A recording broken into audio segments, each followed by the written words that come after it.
It's turkey twerking time.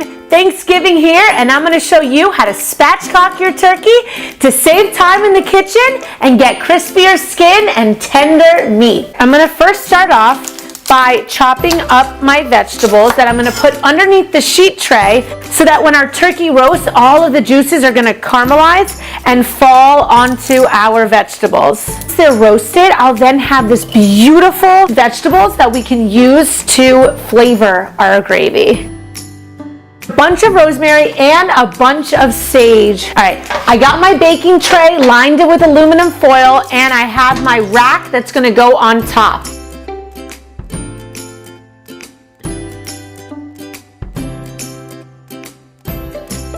Look at this heavenly mattress of vegetables and sage and rosemary. When our turkey bakes, it is sure gonna have a nice slumber on this medley. Meet this bad boy, our 10-pound turkey that I'm gonna show you how to spatchcock. You're gonna take out the bag of gizzards. You want the turkey to be breast. That is too much. Okay. That was like Mrs. Doubtfire, right? When it was like,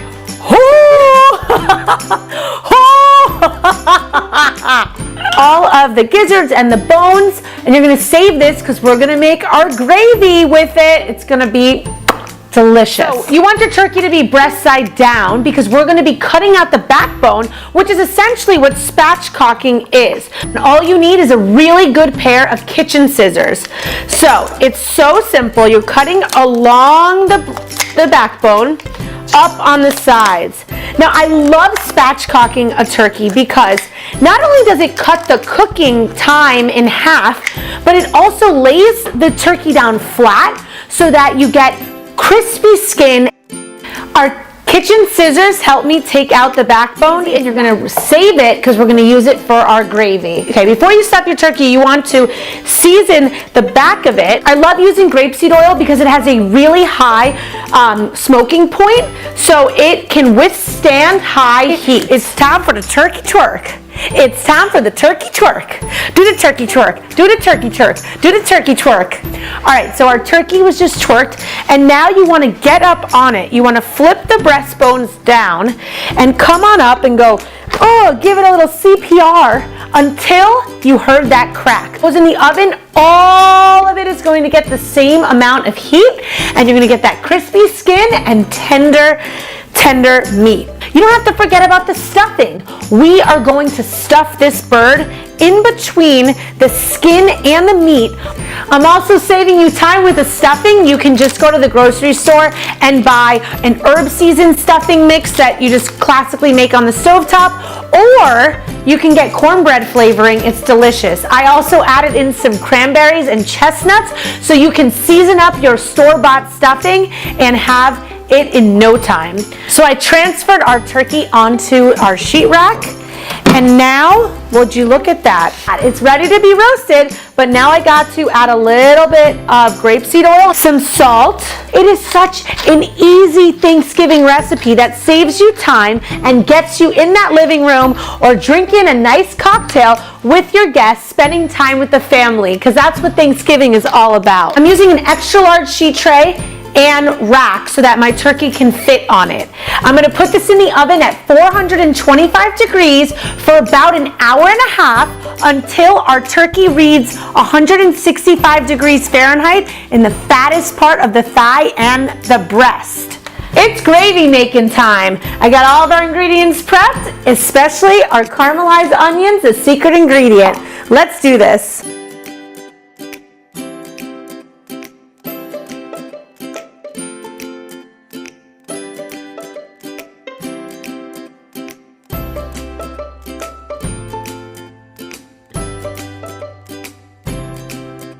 Caramelized onions, how easy was that? Now I have my ingredients for our gravy. I am heating 1 tablespoon of grapeseed oil over medium-high heat. I'm adding in the turkey neck and giblets that I cut up, and I'm going to stir it all together. You want to cut them up into relatively small pieces so that they can all fit in the bottom of the pan. I'm gonna cook these for about 6 to 7 minutes until they're golden brown. I'm adding in 2 tablespoons of butter, and I'm gonna let that melt down.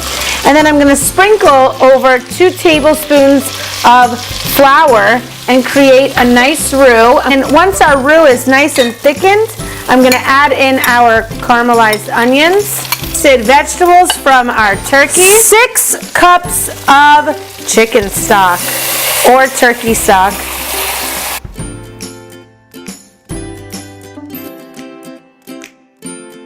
I'm going to take the temperature and make sure to stick it into the fattest part of the thigh and the fattest part of the breast.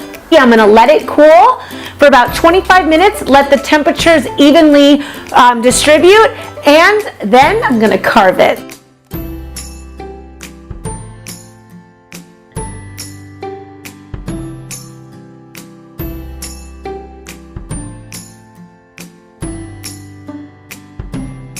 And here you go.